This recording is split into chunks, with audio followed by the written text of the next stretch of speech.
함께 보실 내용이 빌립보서부터 디모데 후서까지의 내용입니다. 총 4권의 책을 우리 2시간 동안 함께 살펴보도록 하겠는데요.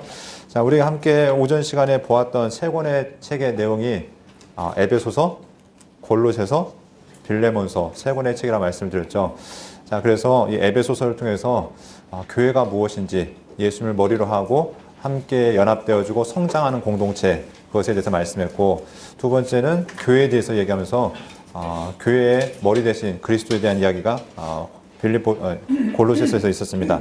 그러면서 그 골로새서를 보낼 때 같이 보냈던 사람이 바로 두기고와 오네시모였는데, 오네시모와 함께 갔던 편지가 빌레몬서라고 말씀을 드렸죠. 그래서 각각이 바울과 빌레몬과 오네시모의 관계 속에서 그들의 용서가 있었고 온전한 회복이 있었다는 내용들을 우리가 함께 말씀을 드렸습니다. 이제 4번째 편지입니다. 옥중서신의 4번째 편지, 바로 이제 빌레몬서인데, 여러분이 아시는 것처럼 바울 사도가 3차 전도 여정이 마치면서 이제 예루살렘에서 체포가 되어지고 4차 전도 여정, 그것이 바로 로마까지 가는 여정이라고 말씀을 드렸습니다. 그런 상황 가운데 옥중서신은 아까 얘기했던 에베소서, 골로새서, 빌레몬서를 보내고 그리고 어느 정도 시간이 흐른 다음에 이제 빌립보서를 보내게 됩니다. 이 빌립보서 어느 교회에 보낸 편지일까요?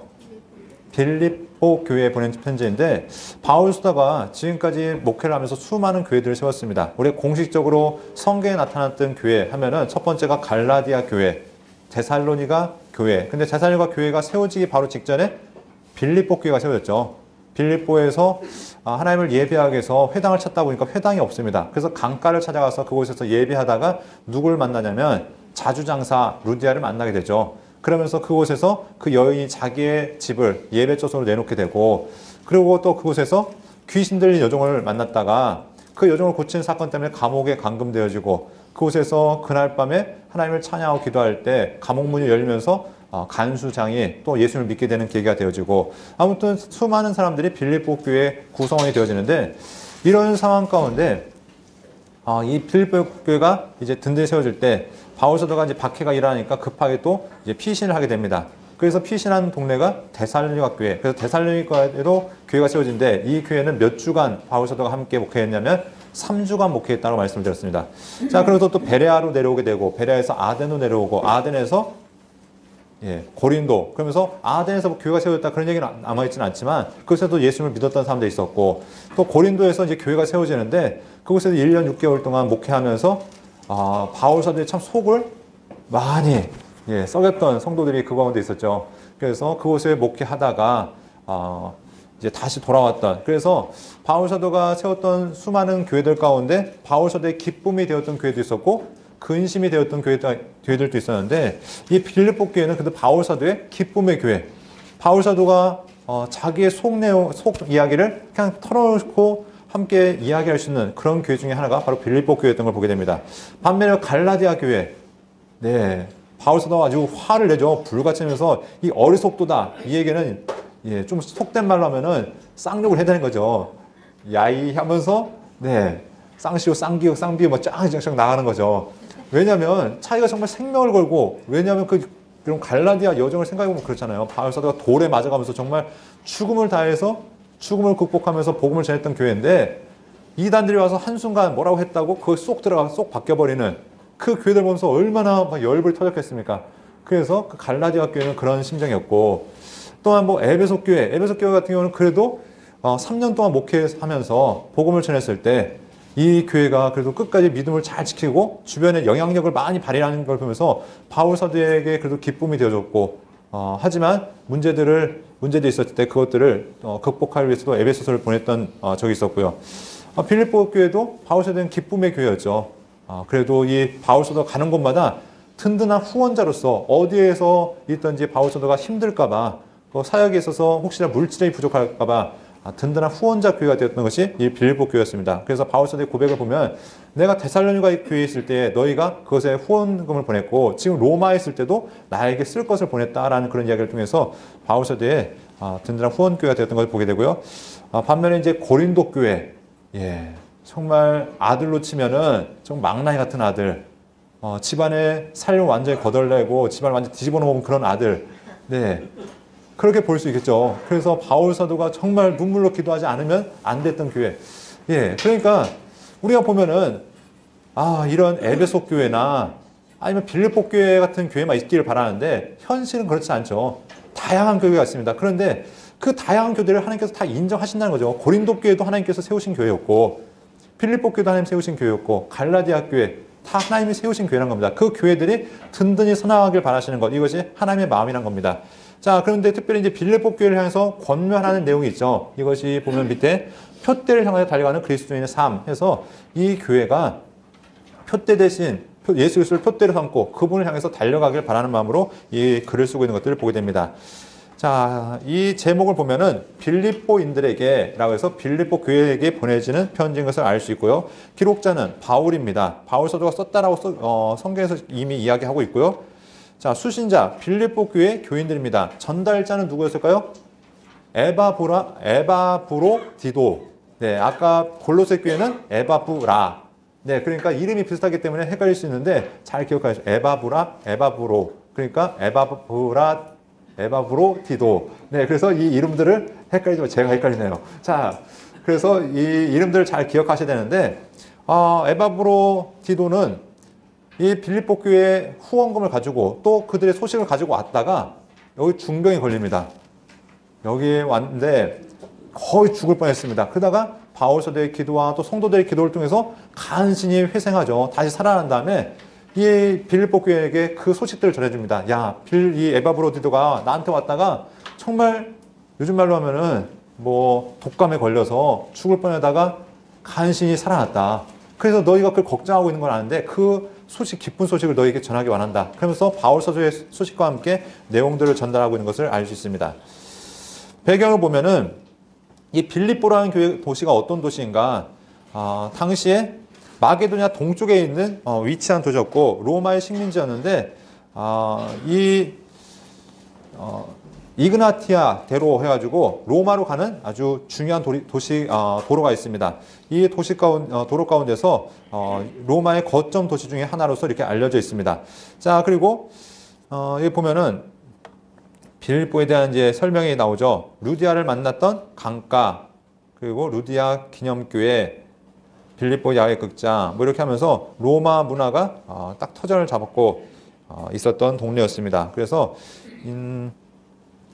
이 이름이 마게도냐 왕이었던 빌립 2세가 도시를 점령하면서 자기의 이름을 붙여서 지었다라고 얘기합니다. 이 빌립은 누구냐? 바로 알렉산더의 아버지였는데 이 알렉산더가 도시를 건설하면서 지은 도시가 바로 빌립보였습니다.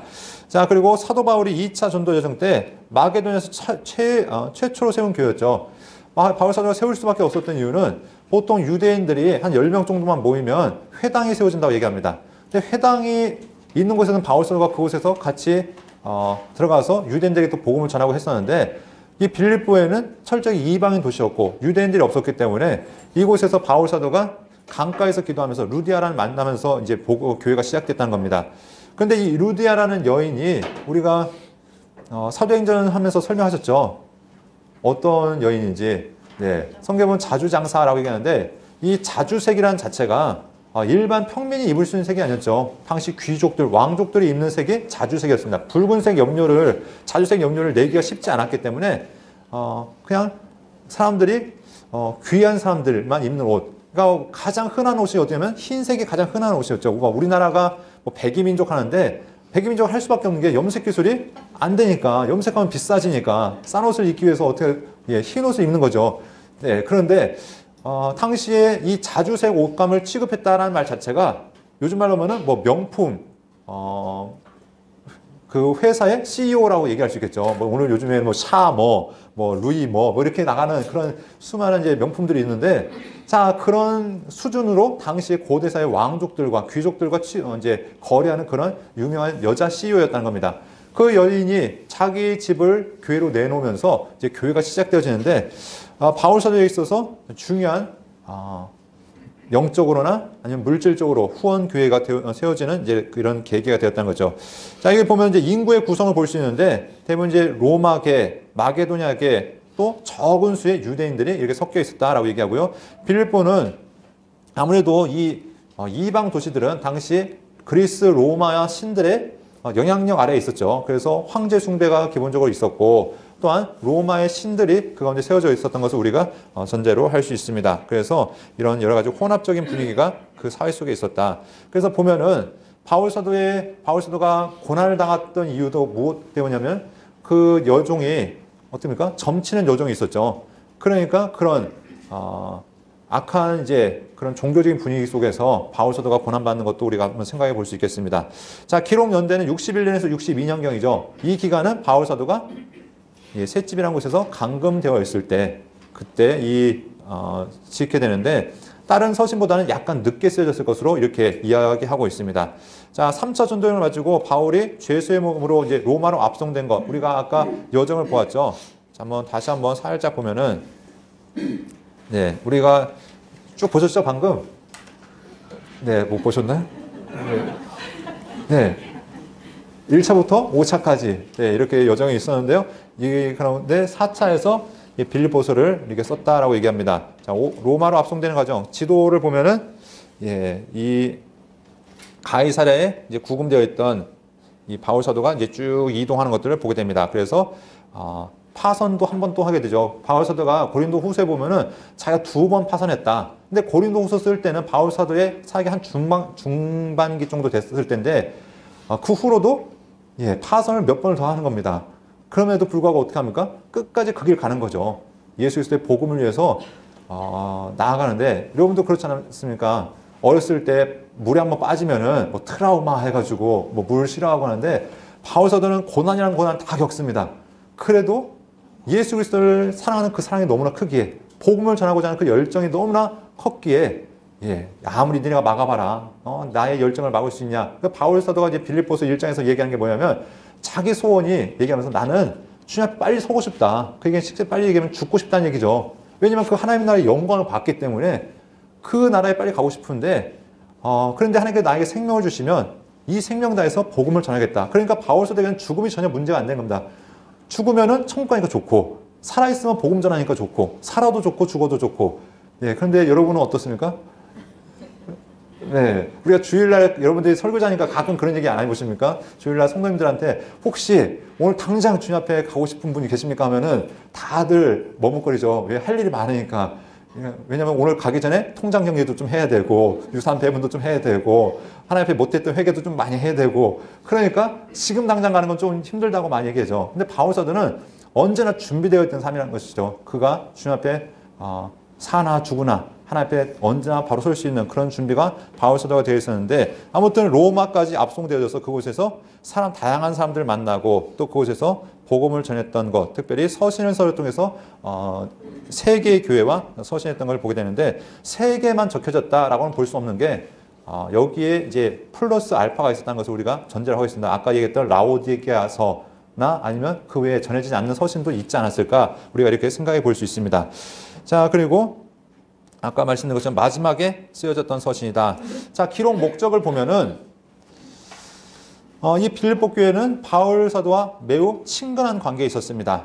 그리고 가난 속에서도 물심양면으로 바울의 필요를 채워주는 빌립보 교회는 따뜻한 마음에 감사하고 또 그들에게 이제 감사 인솔을 드리는 거죠. 그리고 그들의 영적인 방향을 제시하고 있습니다. 너희가 어떻게 살아야 되는가. 그래서 여러분 특별히 빌립보 교회가 하나님 앞에서 교만한 자들이 점점 일어나고 있을 때 빌립보서 2장을 통해서 얘기하는 거죠. 너희 안에 이 마음을 품으라. 곧 그리스도 예수의 마음이니 하면서 그가 하나님 앞에서 얼마나 낮아지셨는지 겸손함으로 우리를 섬기셨는지 그 얘기를 하면서 겸손함이 이 교회의 덕목이라는 것을 이야기하고 다양한 영적인 지침들을 주고 있는 것을 보게 됩니다. 특별히 빌립보 교회 안에도 분열의 조짐이 있었습니다.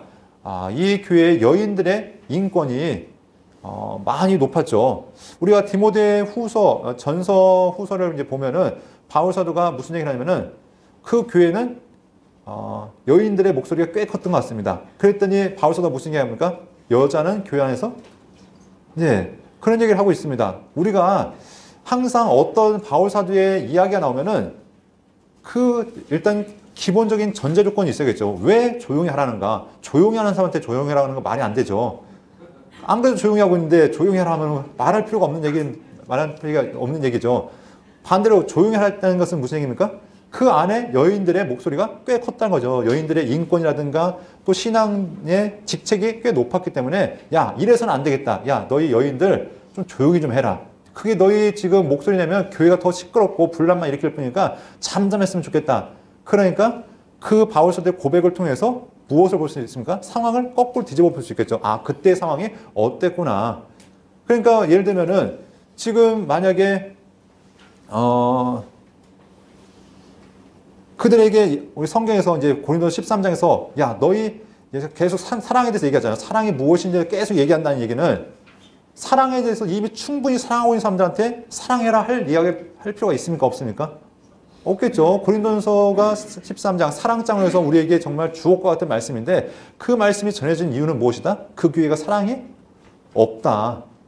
그러니까 우리가 바울 사도의 서신서들을 읽을 때 이 글들을 읽을 때 이 상황이 어떤 상황이었구나 이것들을 우리가 거꾸로 한번 유추해 보면은 오늘날에도 이것을 그냥 말씀 그대로 끌어다가 적용한 것이 아니라 오늘날의 상황에 맞춰서 적용할 수 있겠죠. 그러니까 이것들을 한번 생각해 봐야 된다는 것입니다. 자, 아무튼 이 교회에 유오디아 순두계라는 두 여인이 있었는데 여인들이 너무나 열심히 하다 보니까 교회가 이제 파당이 나눠진 거죠. 서로 이 여인들에 의해서 교회가 시끌시끌해지는 겁니다. 그래서 그들에게 이제 경고하는 이야기를 하고 있고요. 또 신앙적인 권면, 다양한 권면이 있죠. 보면은 주 안에서 항상 기뻐하라는 이야기부터 해서 염려하지 말라는 이야기, 다양한 이 고백들이 여기에 담겨 있는 것을 보게 됩니다. 자, 첫 절 한번 보도록 하겠습니다.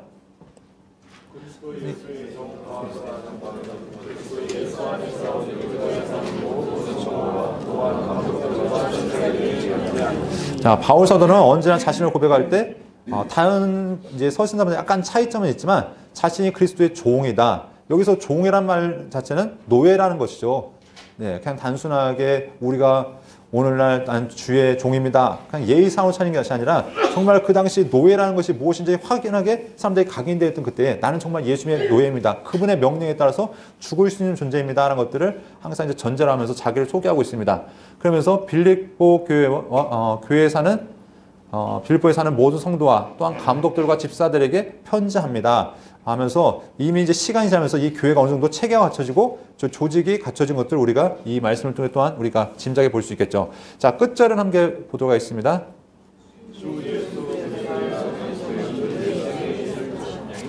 네, 주 예수 그리스도의 은혜가 너희 심령에 있을지어다 하면서 그들을 축복하면서 이야기하는 것을 보게 됩니다. 자, 빌립보서 몇 장이죠? 예, 4장입니다. 4장인데 그래서 우리가 각 장을 한 장씩 이제 구분해서 살펴보도록 하겠습니다. 1장의 내용은 바울 사도가 지금 어떤 일을 당했는지 자기가 구금 당해 있다. 그런데 자기가 지금 구금 당해 있는 이것이 어떤 이들에게는 근심거리가 되어졌고 어떤 이들은 기쁨이 되었다는 거죠. 야, 바울 사도가 드디어 잡혔구나 하면서 기뻐하는 사람도 있었고 어떤 사람은 염려하며 기도하는 사람도 있었는데 그러면서 사람들의 반응이 무엇이냐면 어떤 사람은 바울 사도를 염려하면서 그래, 바울 사도가 잡혀 있으니까 바울 사도 목까지 우리가 열심히 전도해야지 이런 사람도 있었고 어떤 사람은 아싸, 드디어 눈의 가시가 사라졌구나 이제 마음 놓고 전도해야지 하면서 전도하는 사람도 있었다는 거죠. 그러니까 바울 사도가 무슨 얘기냐면은 야, 나를 열받게 하기 위해서 전도하거나 아니면 나를 근심하기 위해서 전도하거나 어쨌든 간에 전파되는 건 누구다? 예수 그리스도 때문에 나는 기뻐한다. 그러면서 바울 사도가 그런 고백들을 하고 있는 것을 보게 되고 또 이제 자기의 그 생애에 대한 고백들 내게 사는 것이 그리스도이기 때문에 나는 죽는 것도 유익하다. 사나 죽으나 나에게는 크게 문제가 되지 않는다. 이런 얘기를 하고 있습니다. 자, 그리고 2장에 보면은 주님 앞에서 항상 복종하라. 이런 유명한 얘기죠. 예수 그리스도 우리가 보면은 2장에 너희 안에 이 마음을 품으라 하면서 예수님의 마음을 품는데 하나님의 본체신 그분이 종의 형체를 가져서 사람들과 같이 낮아지셨다. 얼마나 낮아지셨냐? 죽기까지 순종하셨다. 그 얘기는 무슨 얘기입니까? 너희 빌립보 교회의 성도들아 그렇게 살아야 되지 않겠냐? 너희 삶 가운데 그런 아주 교만한 자들이 있다고 하는데 그 모습들을 예수 그리스도를 통해서 바꿔나가야 되지 않겠냐? 이런 얘기를 다시 이야기하고 있는 것이죠. 또 디모데와 에바브로디도에 대한 이야기를 이제 하고 있습니다. 그러면서 에바브로디도가 내가 너희한테 이제 디모데를 속히 바라기 원하는데 그런데 이 디모데가 어떻게 훈련받은지 너희가 알 줄 안다 하면서 디모데에 대한 설명을 이제 잠깐 하고 에바브로디도를 얘기하죠. 너희가 보내가지고 나한테 왔는데 이 중병 걸려서 죽을 뻔에다가 하나님의 은혜로 살아났다. 너희 걱정한 거 아는데 내가 조만간 다시 돌려보내겠다. 이런 얘기를 하고 있습니다.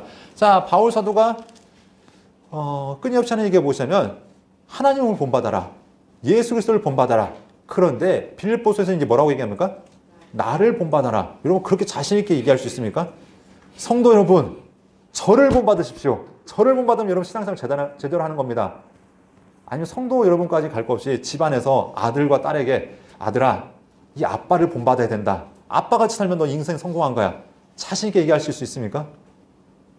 바울 사도는 지금 모든 성도를 향해서 지금 여러분 제가 어떻게 살았는지 여러분 아시죠? 저와 같은 길을 가시기 바랍니다. 저를 본받기 바라십니다. 그러면 주님 앞에 그렇게 인정받을 수 있는 삶을 살 수 있습니다. 여러분 그가 얼마나 앞에서 진실하게 살아왔는지 거룩한 삶을 살아왔는지 우리가 구약에서 끊임없이 하나님께서 우리에게 바라신 것이 무엇인가 함께 하나님과 살아가는 것 하나님의 성품을 닮아서 거룩하는 것 이것이 하나님께서 우리에게 바라신 거라고 얘기하는데 바울 사도의 삶이 그것이 이루어졌다는 것이죠. 다시 말해서 그가 율법 안에서 복음 안에서 예수 그리스도를 구주로 영접한 다음에 율법이 그의 삶에서 완전히 그의 삶의 생활이 되었다는 겁니다. 하나님의 율법이 완전히 그의 삶에 완전히 완성이 되었다는 것을 우리가 짐작해 볼 수 있다는 것입니다. 그래서 바울 사도가 권면한 것이 무엇이냐면 할례당을 삼가고 육체를 신뢰하는 그들을 대적해라. 나도 자랑할 건 참 많다. 근데 나 그런 거 자랑하지 않는다라고 얘기하면서 나는 오직 예수 그리스도 그분 한 분만을 자랑한다라고 이야기하고 있습니다. 그래서 예수님 외에 다른 것들은 다 배설물로 여긴다. 배설물 좀 고상한 표현이죠. 쉽게 말하면 똥으로 여긴다. 예수님의 모든 것은 다 뭐다?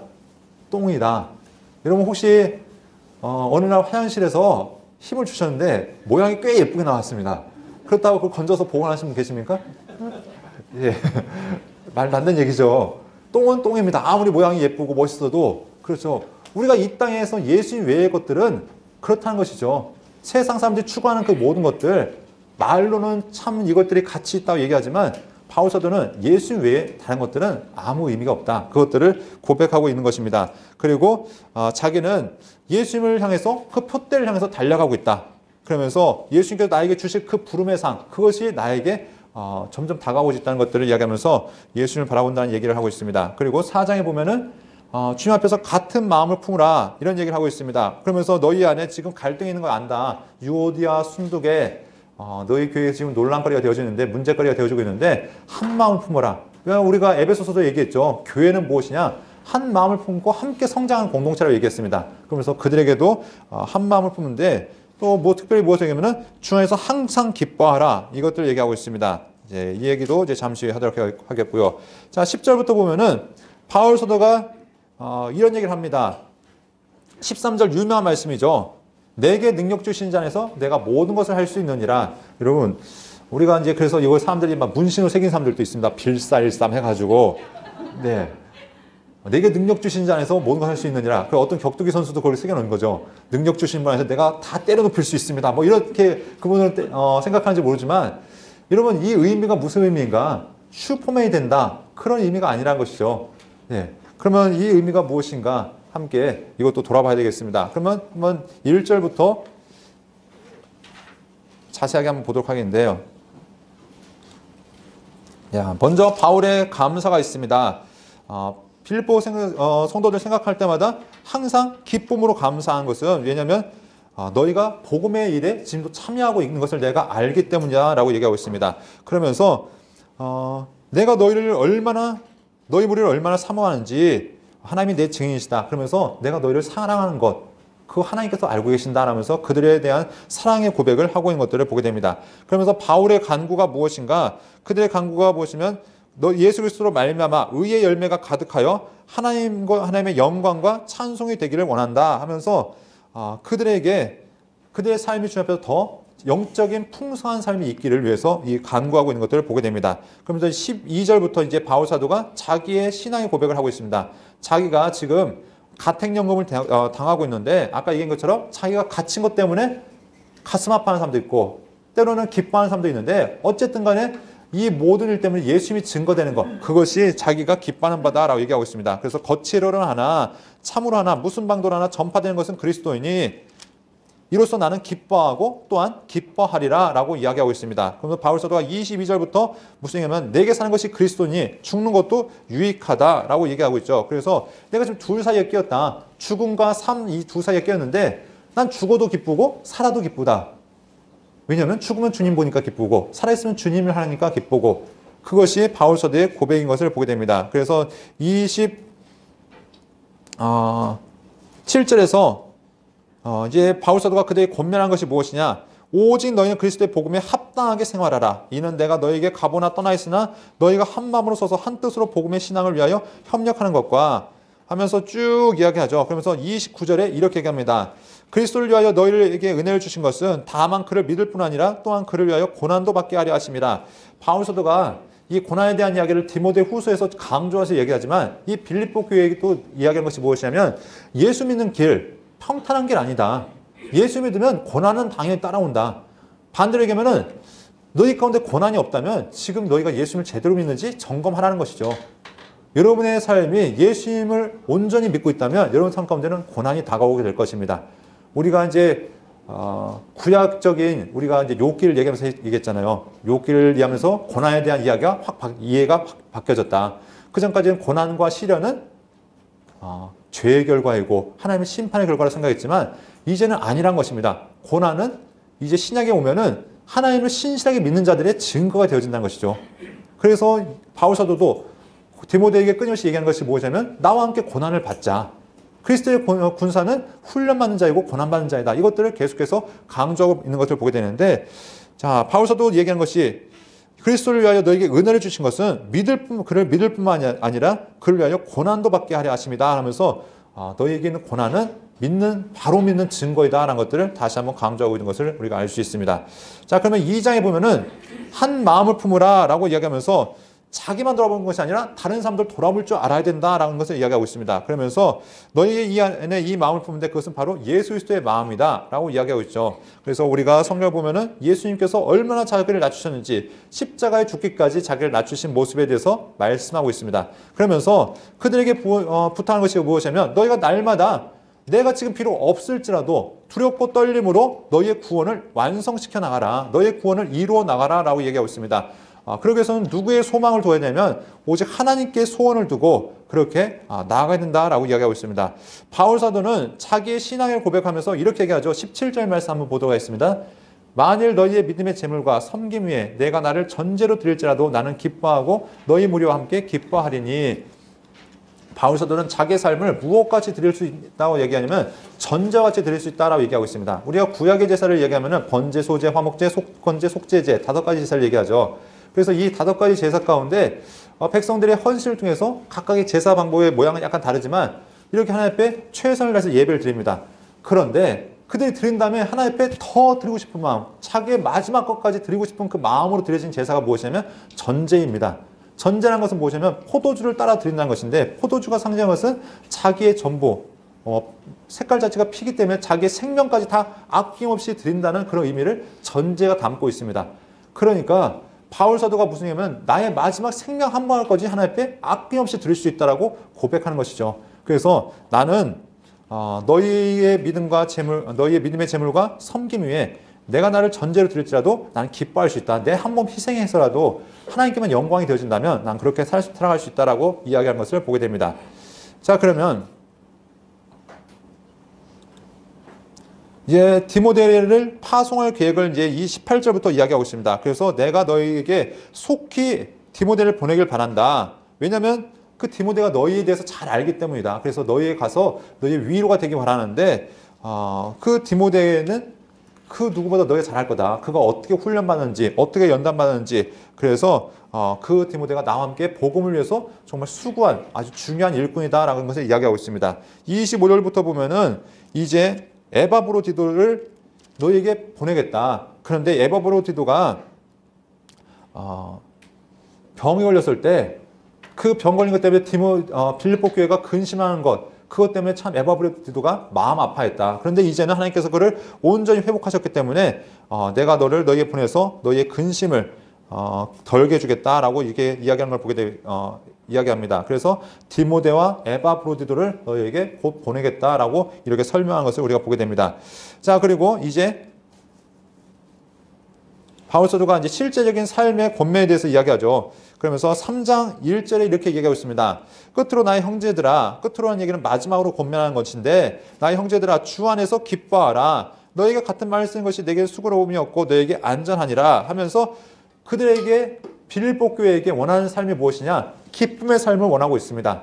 그에게는 반대로 얘기하면 지금 빌립보 교회 가운데 기쁨이 지금 온전히 이루어지고 있다는 얘기입니까? 못 이루어지고 있다는 얘기입니까? 아직 그 어떤 문제 때문에 기뻐하지 못하는 상황이 있다는 겁니다. 그런데 바울 사도가 권면한 것이 너희가 기뻐했으면 좋겠다. 지금 너희 삶 가운데 있는 문제를 내가 들어서 안다. 너희 가운데 이단의 문제가 있는 거 안다. 그래서 2절에 보면은 개들을 삼가고 행악하는 자들을 삼가고 몸을 상해하는 자들을 삼가라. 다시 말해서 그들 가운데 이상한 이단 같은 것이 들어와서 희한한 이야기를 한다는 것이죠. 근데 그것들을 물리치라는 것입니다. 그러면서 너희 삶 가운데 와서 막 육체를 훼손하면서 이게 할례다라고 얘기하는 사람이 있는데 진짜 할례가 무엇인지 아니? 그러면서 3절에 이렇게 얘기하죠. 하나님의 성령으로 봉사하며 그리스도 예수로 자랑하고 육체를 신뢰하지 아니하는 우리가 곧 할례파다. 진짜 할례파는 육신에게 그 흔적을 새긴 자가 아니라 마음으로 하나님을 사랑하고 마음의 흔적을 새기는 자가 진정한 할례파다. 진정한 율법을 지킨 자다라고 이야기하고 있는 것이죠. 그러면서 바울 사도가 이제 자기의 삶에 대해서 고백하고 있습니다. 할례파들이 자랑한 것이 무엇이냐면 자기 육신이죠. 그러면서 나로 말할 것 같으면 나는 뭐 바리새인이고 뭐 할례를 받았고 누구 문화에서 이렇게 교육을 받았고 이렇게 자랑하는데 바울 사도가 그들이 그렇게 자랑한다면 한번 나도 한번 자랑해 보겠다. 내가 어떤 자인 줄 아니? 하면서 나도 8일 만에 할례를 받고 이스라엘 족속이고 베냐민 지파고 히브리인 중에 히브리인이고 율법은 바리새인이고 교회를 박해했었지만 율법은 흠이 없던 자였다. 그런데 내가 예수를 만난 다음에 이 모든 것들 다 배설물로 여겼다. 왜냐하면 예수보다 귀한 것은 없기 때문이다 라고 얘기하면서 바울 사도의 자기 고백이 담겨 있는 것을 보게 됩니다. 자, 그리고서 이렇게 바울 사도의 고백이 9절까지 담겨 있고요. 자, 10절부터 이제 이야기를 한 바가 무엇이냐면 내가 예수님을 만난 다음에 나는 아직 완전히 이루지 못했는데 그분을 향해서 지금도 계속 달려가고 있다. 그분의 성품, 그분의 삶을 내가 내 삶 가운데 이루게 달려가는데 그래서 나는 내 삶의 목표는, 내 삶의 표대는 누구냐면 예수 그리스도다. 그분을 표대로 세우고 나는 주님 앞에 달려가는데 주님께서 나에게 주실 그 부름의 상, 그것이 나에게 목적이 되었다라고 얘기하고 있습니다. 그래서 우리 14절에 보면 표대를 향하여 3장 14절에 보면 표대를 향하여 그리스도 예수 안에서 하나님이 위에서 부르신 부름의 상을 향하여 달려가노라. 그래서 바울 사도는 무슨 얘기하냐면은 내가 멈추지 않겠다고 얘기하죠. 그래서 다양한 고백들을 보면은 주 예수께 받은 사명, 그 은혜 복음을 증거한 일을 마치려면 나의 생명을 조금도 귀한 것을 여기지 않겠다고 말씀했던 것처럼 그가 주님 앞에서 마치 쏘아진 화살과 같이 그 주님 앞에 표대를 향해서 끊임없이 달려갔던 것을 우리가 알 수 있습니다. 그럼 17절부터 보면은 바울 사도가 다시 한번 권면하죠. 너희는 함께 나를 본받으라 라고 이야기하면서 우리의 시민권이 어디 있는가? 우리의 시민권이 이 땅에 있는 것이 아니라 하늘에 있다라고 얘기합니다. 이 시민권 얘기할 때 당시 사람들은 아주 실감이 되었겠죠. 로마 시민권. 그것은 당시에 정말 어마어마한 특혜였습니다. 바울 사도도 로마 시민권을 가지고 있기 때문에 많은 이 배려를 받았죠. 복음을 전하는 곳에서 정말 그 수많은 대적들로부터 안전을 지킬 수 있었던 것도 로마 시민권의 역량이 있었는데 당시에 있어서 로마 시민권을 얻기는 정말 하늘의 별 따기처럼 힘들었습니다. 그런데 바울 사도는 단지 이 로마의 시민권 거기서 머물러 있는 것이 아니라 하늘의 시민권을 바라봐라.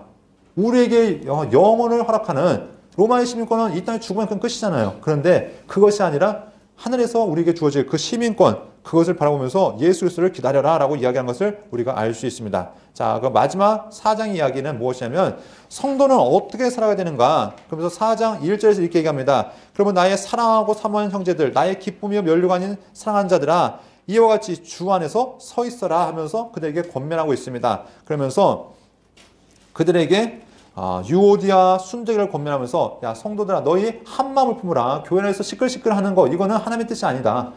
교회 안에서 하나 되어지는 것. 그래서 그들에게 함께 동역자들을 도우라라고 같이 이야기하는 것을 보게 됩니다. 4절부터 이제 9절까지 보면은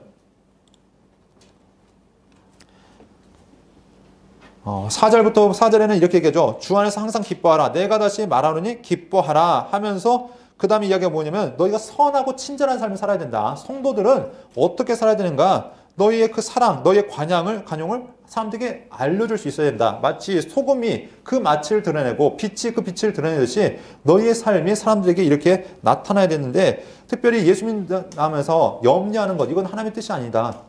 우리가 요한 1서에 보면은 이런 말씀이 있죠.